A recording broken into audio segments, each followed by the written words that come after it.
Merry Christmas, everybody. I'm delighted to be able to introduce our fantastic school Christmas performance and production this year, which has been put together in the space of 2 days. Fantastic work by our students who have just given their very all up to the end of the term on this most difficult of years.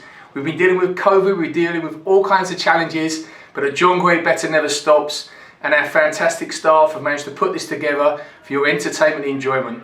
We really hope you enjoy it, and we wish everybody in our John Gray family and the wider community a very Merry Christmas.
Christmas.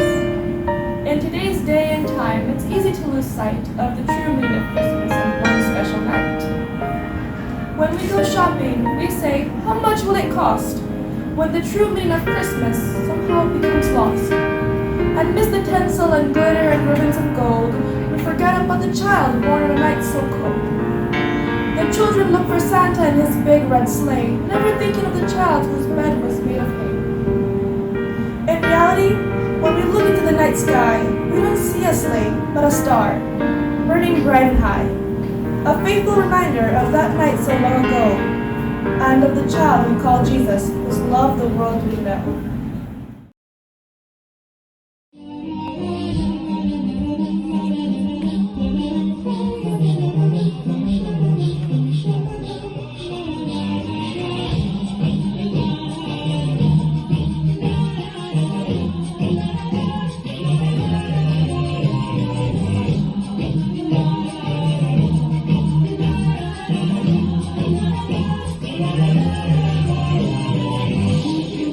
Sweet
And it came to pass in those days that Caesar Augustus sent out a decree that all the world should be taxed, and all went to be taxed, everyone into his own city. And so Mary and Joseph, with Mary expecting a child, traveled from Galilee into Bethlehem.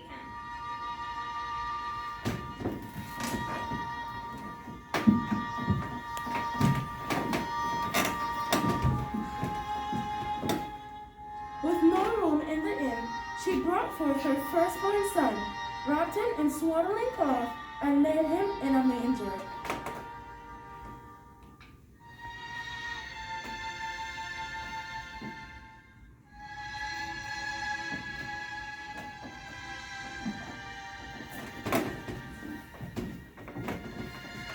And there, in the same country, shepherds keeping watch over their flock by night. And the angel of the Lord came upon them, and the glory of the Lord shone about them. The angel said unto them, Fear not, I behold, I bring good tidings and great joy, that our baby Jesus has been born.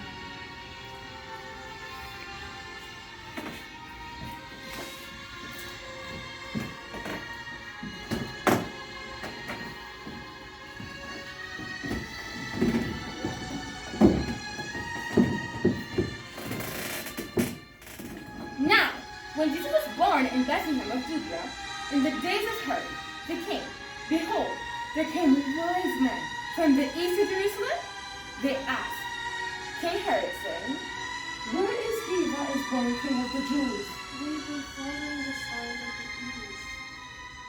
and he, Herod, sent them to Bethlehem and said, Go and search diligently for the young child, and when ye have found him, bring me word again, that I may come and worship him also. Let us go find the child.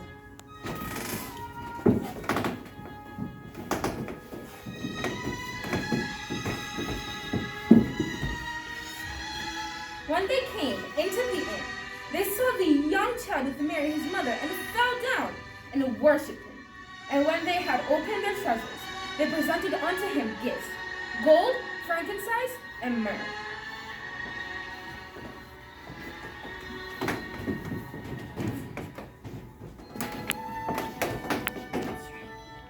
More than 2,000 years ago, God sent Jesus Christ to be our Savior. Jesus Christ was born to save us from our sins. Born so we can be born again and return to live with God someday. Let us rejoice greatly this Christmas season, for unto all of us a Savior is born.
Grinch, who lived just north of Whoville, did not. The Grinch hated Christmas, the whole Christmas season.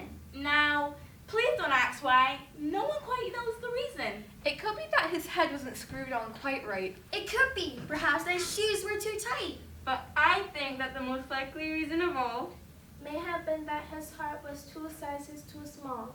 but whatever the reason, his heart or his shoes, he stood there on Christmas Eve, hating the Who's, staring down from his cave with a sour, grinchy frown at the warm-lighted windows below in the town, for he knew every Who down in Whoville beneath was busy now hanging a mistletoe wreath. And they're hanging their stockings. He snarled with a sneer. Tomorrow's Christmas is practically here. He said with his grinchy fingers nervously drumming. I must find a way to keep Christmas from coming. Then he got an idea, an awful idea. The Grinch got a wonderful, awful idea. I know just what to do. The Grinch laughed in his throat, and he made a quick Santa Claus hat and a coat, and he chuckled and cluckled. What a great Grinchy trick! With this coat and this hat, I'll look just like Saint Nick. Then he loaded some bags and some old empty sacks on a ramshackle sleigh, and he hitched up old Max. Then the Grinch said, "Giddy up," and the sleigh started down to where the homes where the Who's lay snooze in their town. He slid down the chimney, a rather tight pinch. But if Santa could do it, then so could the Grinch.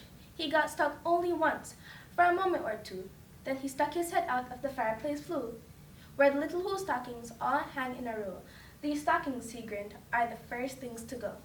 Then he slithered and slunk with a smell most unpleasant. Around the whole room, he took every present. Pop guns. And bicycles. Roller skates, Drums, checkerboard, Tricycles, popcorns, and plums. Then he stuffed them in bags, and the Grinch very nimbly stuffed the bags one by one up the chimney. He turned around fast and saw a small Who. Little Cindy Lou Who was not more than 2. He had been caught by this little Who daughter who'd got out of bed for a cup of cold water. She stared at the Grinch and said, Santa Claus, why? Why are you taking our Christmas tree? Why? But you know that old Grinch was so smart and so slick. He thought polite and you thought it up quick. Why, my sweet little tot, the fake Santa lied. There's a light on the tree that won't light on one side. So I'm taking it back to my workshop, my little dear. I'll fix up there, then I'll bring it back here. and his fifth flew the child. Then he patted her head, and he got her a drink and sent her to bed. He ran the chimney himself, the old liar. On the wall, he left nothing but hooks and some wire. He did the same thing to the other Who's houses. It was dawn. All the Who's still abed, all the Who's still asnooze. He packed up his sled with their presents, packed it up with their gifts. The ribbons, the wrappings, the tags, and the tinsels, the trimmings, the trappings. 3,000 feet up the side of Mount Crumpet, he rode to the tip-top to dump it. He paused, and the Grinch put a hand to his ear.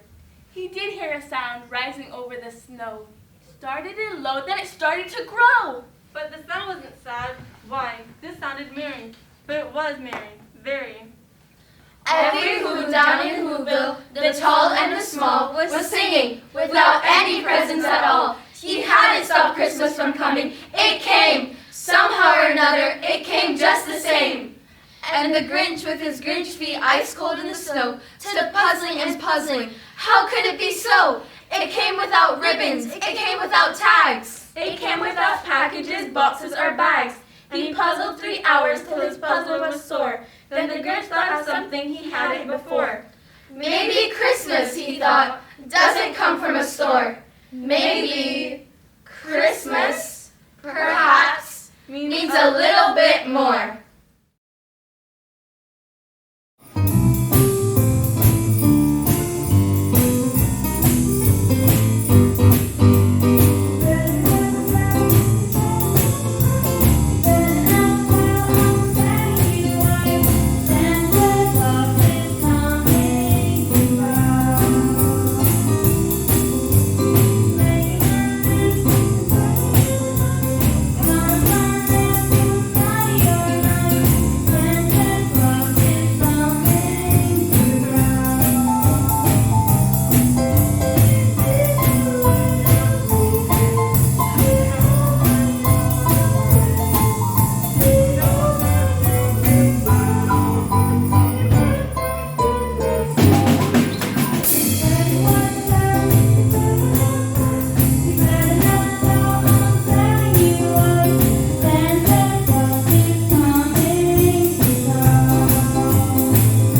turned 47 yesterday and still living with my mommy.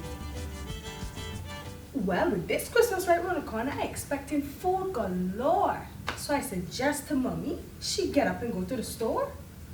But sit up for, I said, lost my mind. Because remember that my mother, you know, and she was not the bad kind. She claimed she upholding culture and bartering system she bring back. She go borrow this from this one, and when she run out, she borrowed that. So I asked this crazy woman, what kind of bartering system she got? She got borrow, and they got 10 give away people back. Well, she finished, tell me off. She called me all kind of names. Tell me if I couldn't understand her system, if I were using some body else brain. Well, you see what I got to with? The stress she put on me. This Christmas, then it's gonna be just like last year's.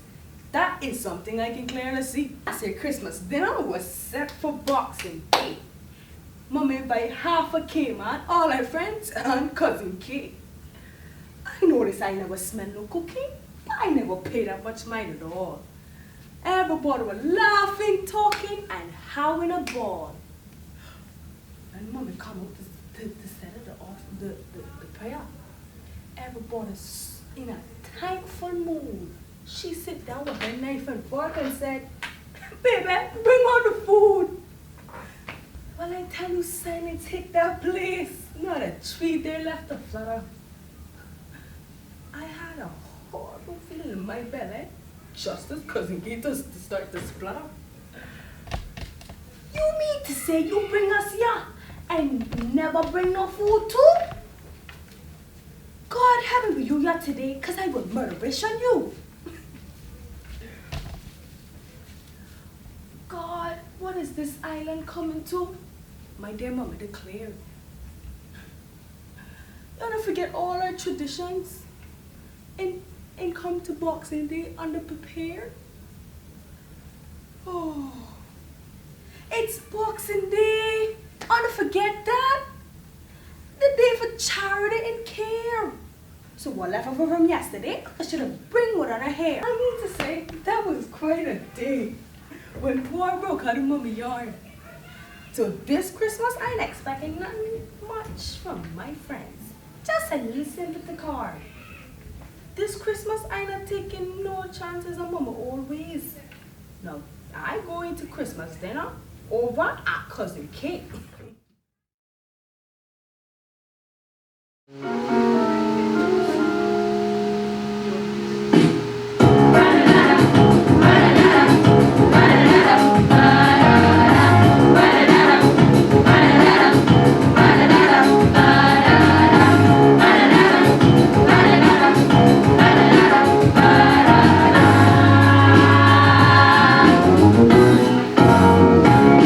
On Christmas morning.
it's Christmas in Cayman. Even the gentlemen, every single one of them's Christmas in Cayman. In Cayman.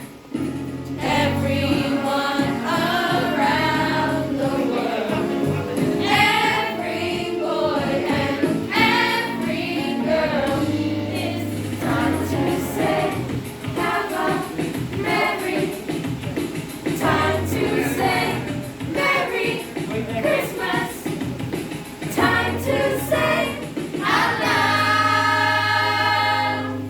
All the children and all the big children, it's Christmas in Cayman. All the ladies and all the little babies, it's Christmas in Cayman. Even the gentlemen, every single one of them's Christmas in Cayman.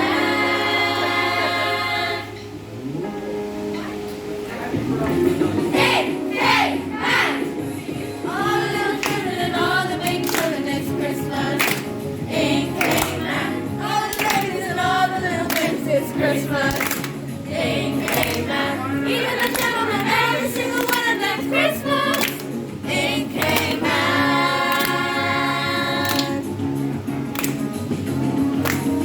Ba-da-da-da, ba-da-da-da, ba-da-da-da, ba-da-da-da, ba-da-da-da, ba-da-da-da, ba-da-da-da, ba-da-da-da, ba-da-da-da, ba-da-da-da, ba-da-da-da, ba-da-da-da, ba-da-da-da, ba-da-da-da, in Cayman.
Molly was dead. There was no doubt about that. Old Molly was as dead as a doornail, but Scrooge never painted out the name above the warehouse door. Scrooge himself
don't mean that.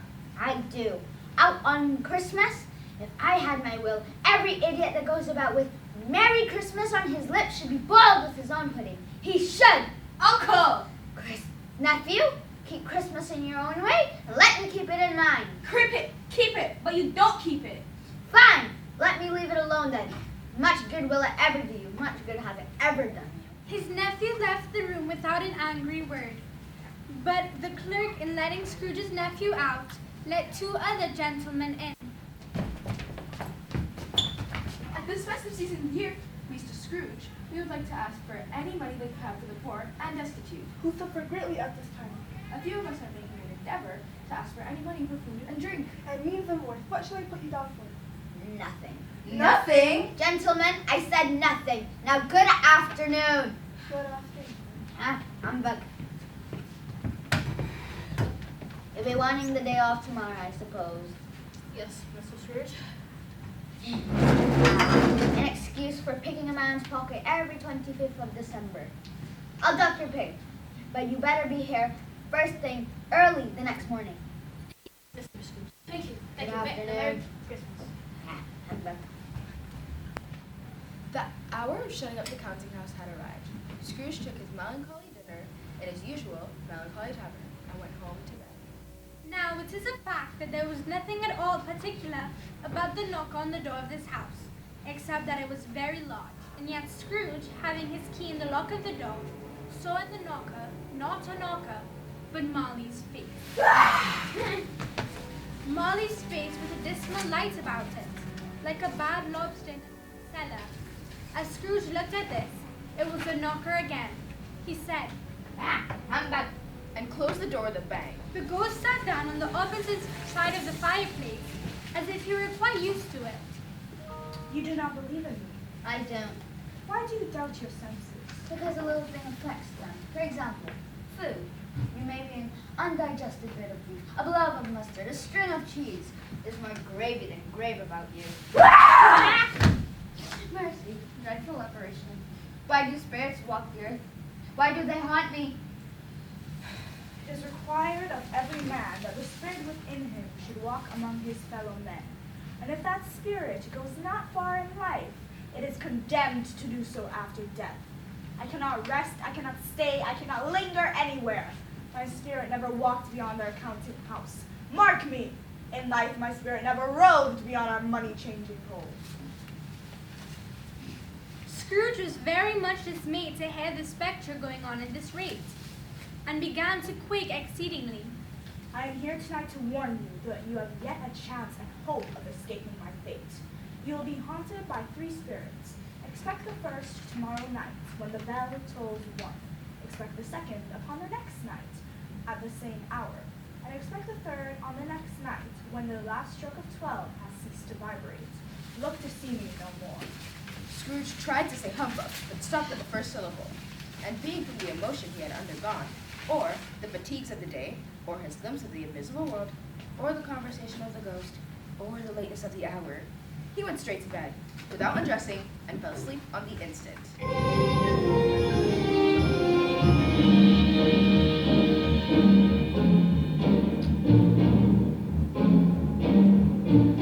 Deck the halls with boughs of holly, fa la la la la la la la. 'Tis the season to be jolly, fa la la la la la la la. Don we now our gay apparel, fa la la la la la la la. Troll the ancient Yuletide carol, fa la la la la la la la. When Scrooge awoke, the church clock told a deep, dull, hollow melancholy.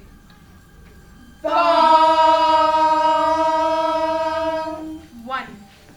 Light flashed up in the room upon the instant, and the curtains of his bed were drawn aside by a strange figure, like a child.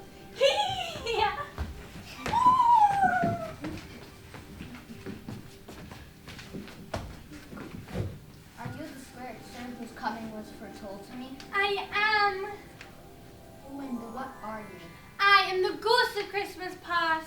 As the words were spoken, they passed through the wall and stood in the busy of the city. It was made plain enough by the jostling of the shops that here too it was Christmas time. The ghost stopped at a certain warehouse and asked Scrooge if he knew it. went in there. They went in. At the sight of an old gentleman in a Welsh wig, sitting behind such a high desk that if it had been 2 inches taller, he must have knocked his head against the ceiling, Scrooge cried in great excitement. Why, it's all Fezziwig. Bless his heart, it's Fezziwig alive again. Behold there, Ebenezer. A living and moving picture of Scrooge's former self, a young man, came briskly in, accompanied by his fellow prentice. Yo home, my boys. No more work tonight. Let's have the shutters up before man can say Jack Robinson. Clear away, my lads, and let's have lots of room here. Clear away! There's nothing they wouldn't have cleared away or couldn't have cleared away with old Fezziwig looking on. It was done in a minute. Clear away! There's nothing they wouldn't have cleared away or couldn't have cleared away with old Fezziwig looking on. It was done in a minute. The warehouse was as snug and warm and dry and bright a ballroom as you would desire to see upon a winter's night. In came a fiddler with a music book, and went up to the lofty desk and made an orchestra of it, and tuned it like 50 stomach aches. In came Mrs. Fezziwig, one vast smile.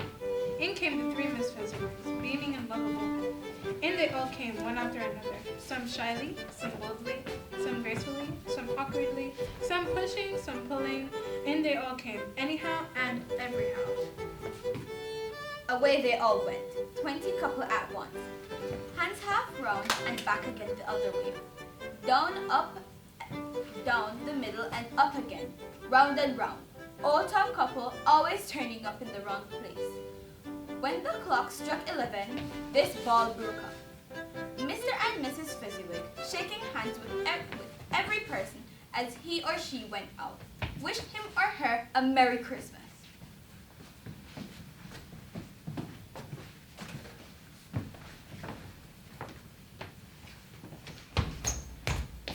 A small matter to make these silly folks so full of gratitude. He has spent but a few pounds of your money, 3 or 4 perhaps. Is that so much that he deserves this praise? It isn't that, Spirit. He has the power to render us happy or unhappy, to make our service a pleasure or a toil. Say that his power lies in words and looks. Spirit, take me from this place. Haunt me no longer. As he struggled with the spirit, he was conscious of being exhausted and overcome by an irresistible drowsiness, and further of being in his own bedroom. Bong! Scrooge awoke in his bedroom. Come in, and no be better, man. I am the ghost of Christmas present. Look upon me. You have never seen the like of me before. Come, touch my robe. Scrooge did as he was told and held it fast. The room and its contents all vanished instantly, and they stood in the city streets upon a snowy Christmas morning.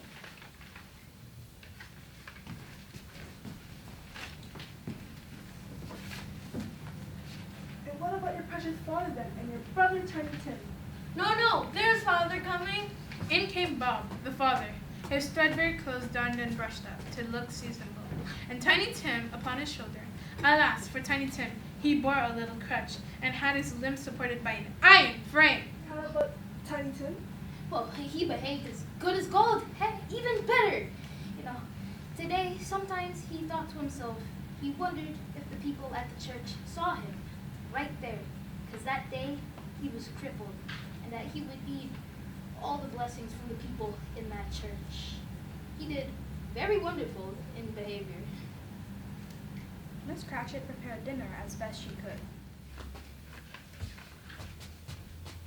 Is that all they have to eat? Hurrah! Spirit, take me from this place.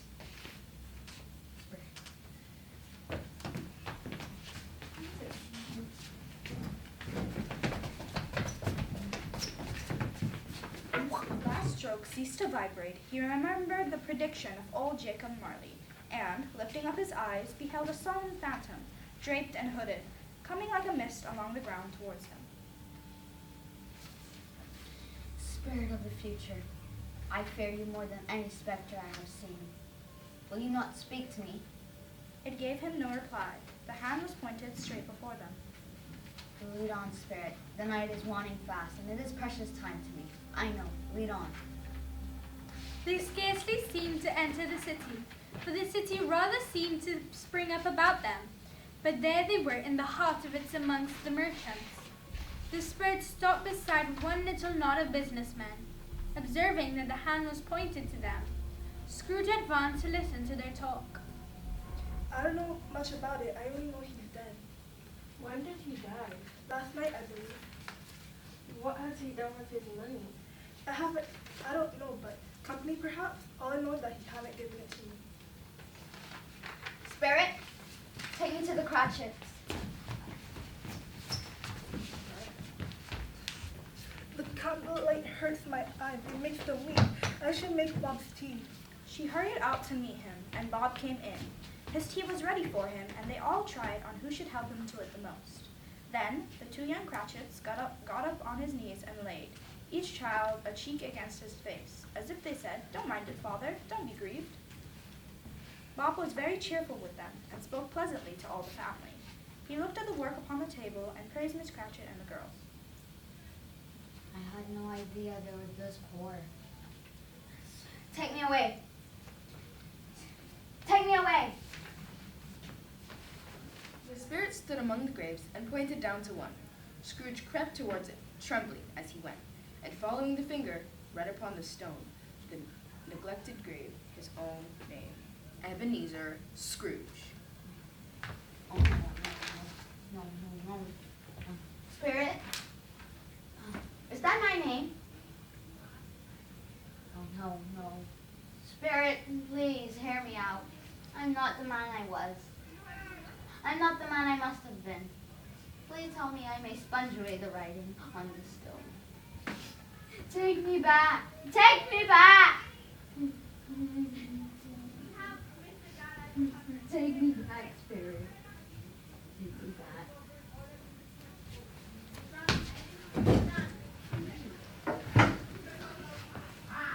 Holding up his hands in one last prayer to have his fate reversed, he saw an alternation in the phantom's hood and dress. It shrunk, collapsed, and dwindled down into a bedpost. Yes, the bedpost was his own. The bed was his own. The room was his own, best and happiest of all. The time before him was his own, to make amends in. He was checked in his transports by churches ringing out the lustiest pearls he had ever heard. Running to the window, he opened it and put his head out. No fog, no mist, no night. Clear, bright, stirring, golden day. Oi! What's today? Oh, why today? Christmas Day. Well, today's Christmas Day. I haven't missed it. Do you know the poulterers in the next street but one? Do you know the prize turkey they were selling? Not the little one, the big one. What? The one as big as me? Oh, remarkable. It's a very pleasure to talk to her. Yes, my buck. It's hanging there now. Is it? Here, go and bag it and send it to the Cratchits. Yes, sir.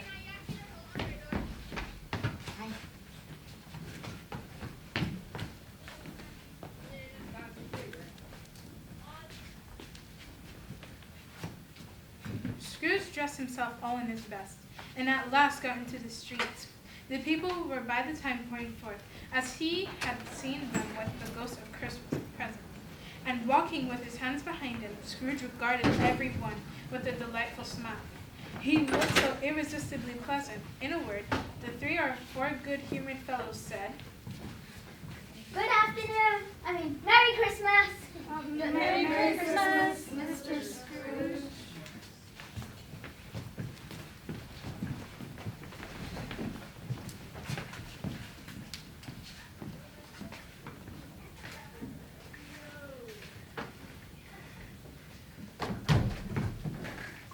What have you the right coming this time of day?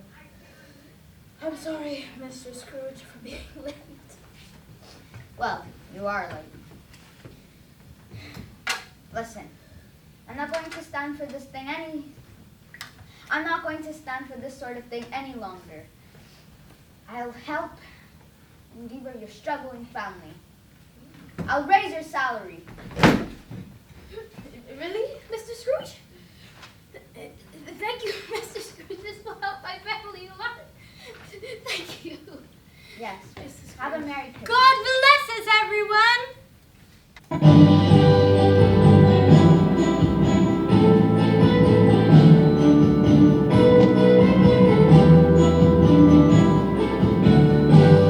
We wish you a Merry Christmas. We wish you a Merry Christmas. We wish you a Merry Christmas and a Happy New Year.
'Twas the night before Christmas. 'Twas the night before Christmas, when all through the house not a creature was stirring, not even a mouse. The stockings were hung by the chimney with care, in hopes that St. Nicholas soon would be there. The children were nestled all snug in their beds, while visions of sugar plums danced in their heads. When out on the lawn there arose such a clatter, I sprang from my bed to see what was the matter.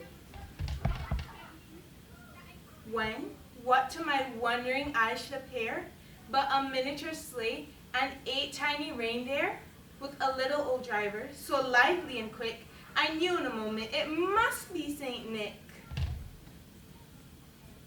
More rapid than eagles his coursers they came, and he whistled and shouted and called them by name. Now Dasher, now Dancer, now Prancer and Vixen, on Comet, on Cupid, on Donner and Blitzen, to the top of the porch, to the top of the wall. So up to the housetop, his coursers they flew, with the sleigh full of toys, and St. Nicholas too. Then, in a twinkling, I heard on the roof the prancing and pawing of each little hoof. As I drew in my head and was turning around, down the chimney St. Nicholas came in a bound. He was dressed all in fur from his head to his foot, and his clothes were all tarnished in ashes and soot. A bundle of toys he had flung on his back. His eyes, how they twinkled, his dimples, how merry. His cheeks were like roses, his nose like a cherry. His droll little mouth was turned up like a bow, and the beard on his chin was as white as the snow. He had a broad face and a little round belly that shook when he laughed like a bowl full of jelly. A wink of his eye and a twist of his head soon gave me to know I had nothing to dread. He said not a word, but went straight to his work, and filled all the stockings, then turned with a jerk. And laying his finger aside of his nose, and giving a nod, up the chimney he rose. He sprang to his sleigh, till his team gave a whistle, and away they all flew, like the down of a thistle. But I heard him exclaim, ere he drove out of sight, Happy Christmas to all, and to all a good